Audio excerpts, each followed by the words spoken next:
Today I'm going to show you how to properly execute a 3-point-10. So the first thing we need to do is we want to create as much space as we possibly can to the left side of our road.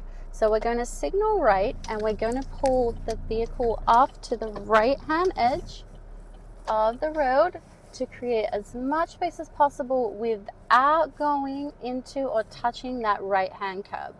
From here, we need to signal left to let vehicles know our intention is to swing around to the left, turn our wheel all the way left to give us the best chance of getting around possible, and then we need to head check our left blind spot, not just our mirrors. Check your mirrors, but you have to lean forward, look back, check that blind spot, make sure no one is coming down the street because people won't wait. They'll just go right around you. So check that blind spot. When it's all clear, we pull ourselves over to the left-hand edge. We go up to that curb, but do not touch it. We shift to reverse. We head check both directions to make sure in the meantime nothing else has come down that street. Turn our wheel all the way to the right.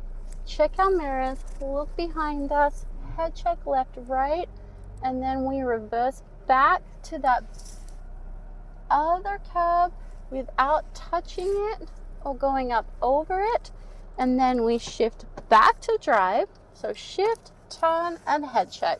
Back to drive, head checking both directions, wheel back in the opposite direction, all the way to the left, and then we pull ourselves forward, making sure we don't clip that right hand edge.